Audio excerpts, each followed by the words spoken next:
એકલા પડી ગયા છે આજો ગાઈસ, તો સ્વાગત છે તમારું એક આપણા જબરજસ્ત નવા બ્લોગમાં। અને આજે અમે છે ને ગુજરાત છોડીને છે ને રાજસ્થાનમાં જઈ રહ્યા છીએ। અને કાલે રાતે પણ અમે રાજસ્થાનમાં જતા, મેળામાં ગયા હતા અને રાતે લેટ આવ્યા હતા 2 વાગે। તો સવારમાં અમે નીકળી ગયા છીએ રાજસ્થાન જવા માટે। જો આજે અમારે જવાનું છે હલ્દીઘાટી, શ્રીનાથજી ને એમ જવાનું છે।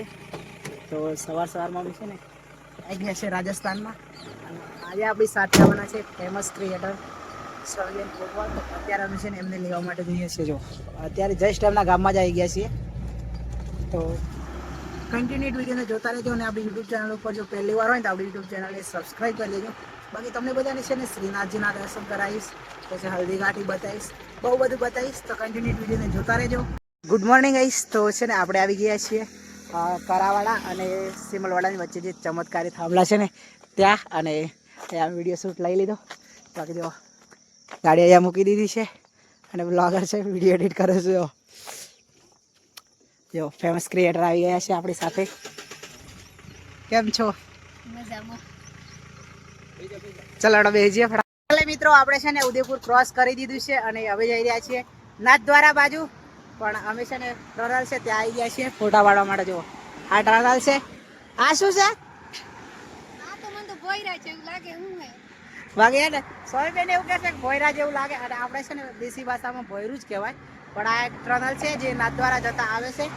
તો અહીંયા અમે આવ્યા, મસ્ત મજા આવી। હવે જઈએ છીએ શ્રીનાથજી સાઈડ। તો ચલો નીકળીએ આગળની બાજુ।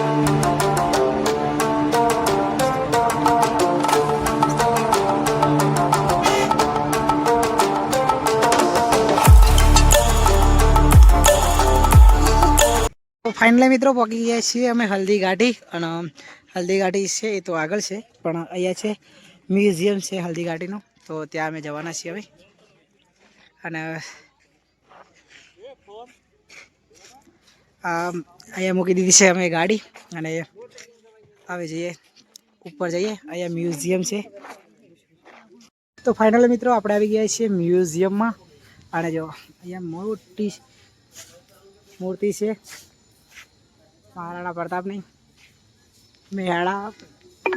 મેવાડાધિપતિ મંગાલેશ્વર Mahadev. Head north, then turn left. આપણે જો ફેમસ હાથીરો આ ફેમસ ક્રિએટર જો એકલા પડી ગયા છે આજો।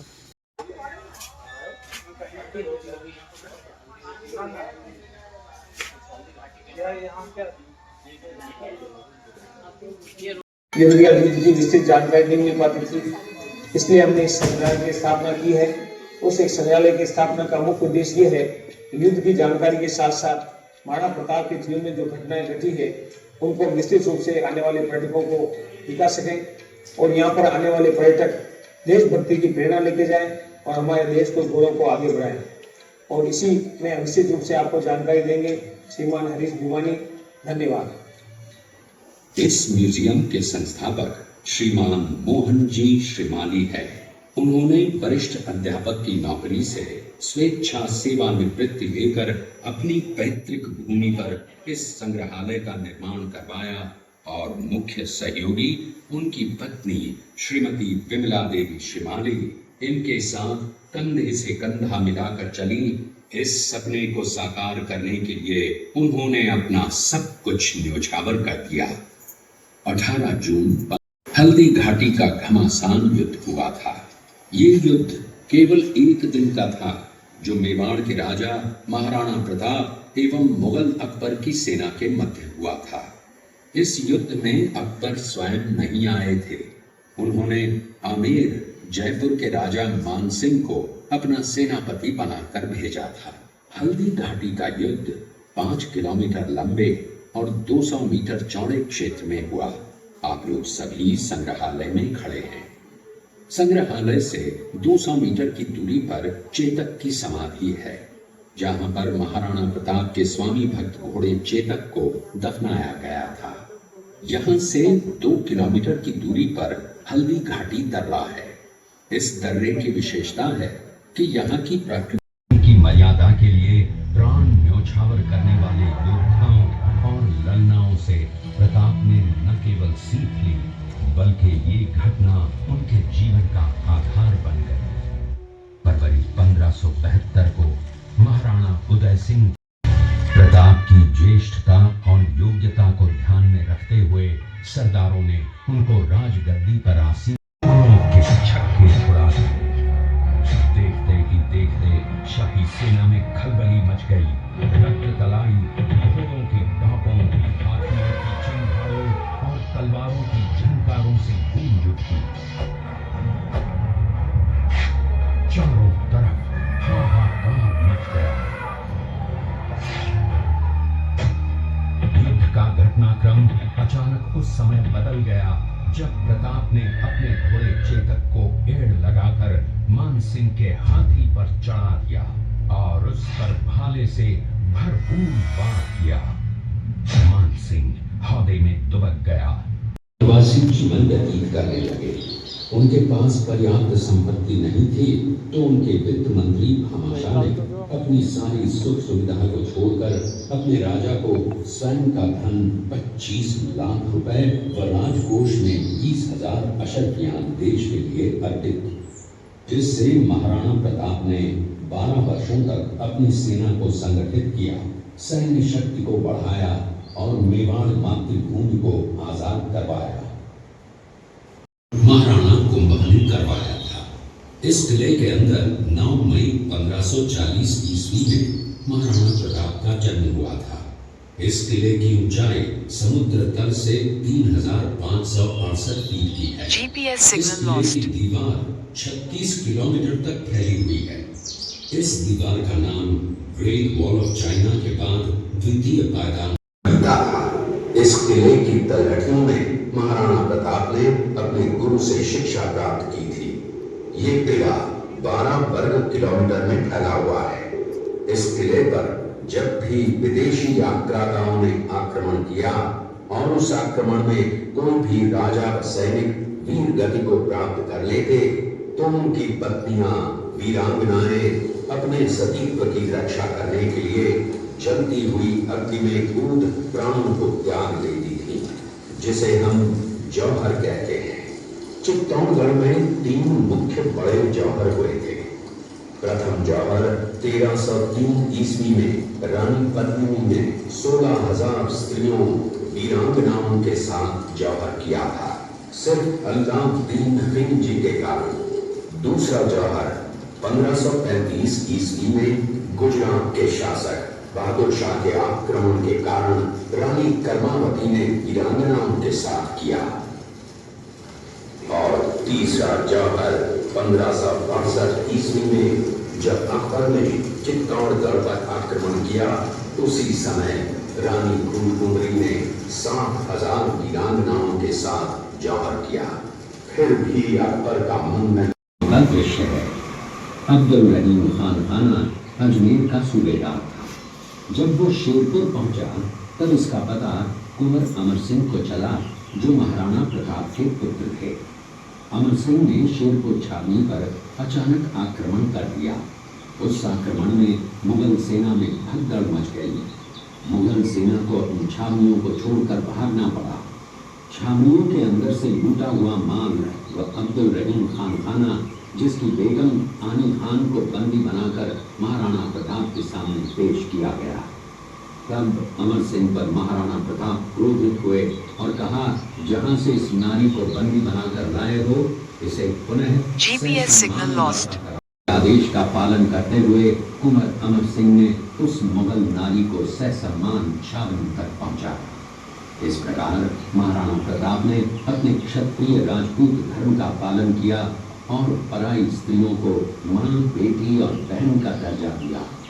ये है महाराणा प्रताप का चरित्र और नैतिक उदारता का परिचय। ये देखते हुए सभी अतिथि आगे की तरफ चले। मेवाड़ की एक ऐसी मां थी जिसने अपने पुत्र का बलिदान देकर राजवंश की रक्षा की थी। उस मां का नाम पन्नाधाय था। नाधाय जाति से गुर्जर थी। वो एक राजकुमार की धाई मां थी। दूसरी तरफ हाथ में तलवार लिए खड़ा ये बनवीर सिंह एक दासी पुत्र है। ये कुंवर उदय सिंह की हत्या करके मेवाड़ की राजगद्दी प्राप्त करना चाहता था। एक रात्रि बनवीर सिंह को मौका मिला।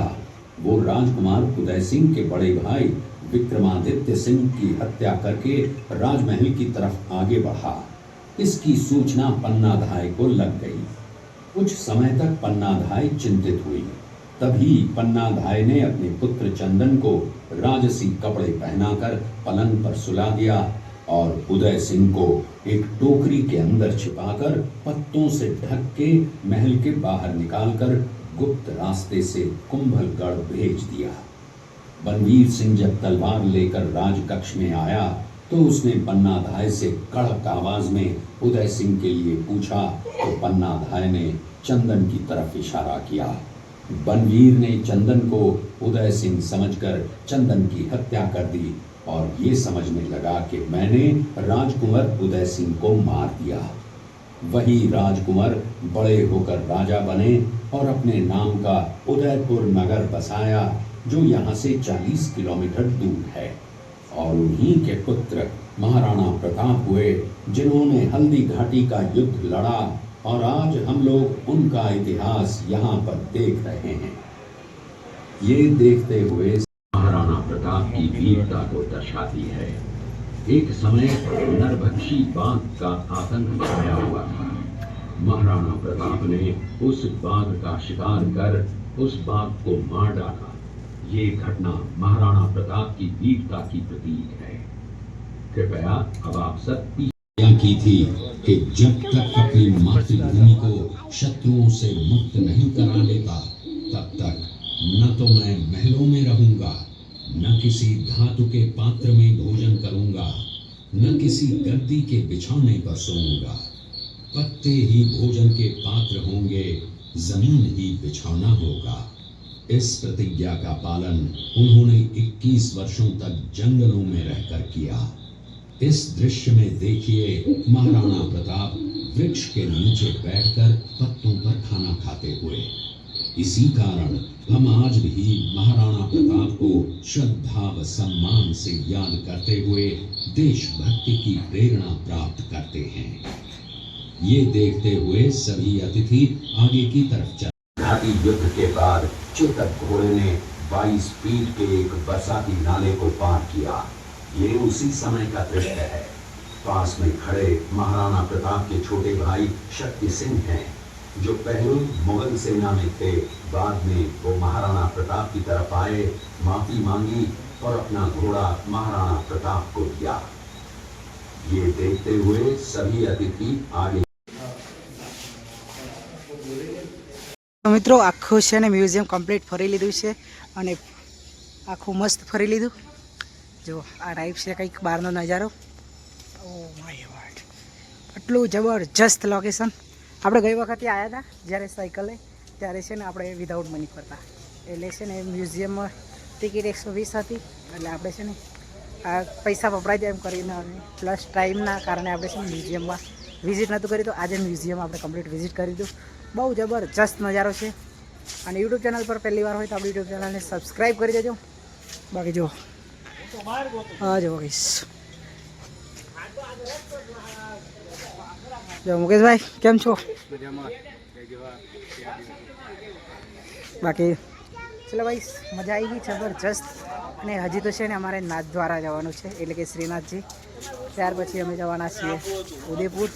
એટલે હજી તો ઘણું બધું ફરવાનું છે। તો વિડીયો અહીંયાથી પૂરો કરીએ, મળીશું એક નવા વિડીયો। ત્યાં સુધી બધાને બાય બાય, ટાટા।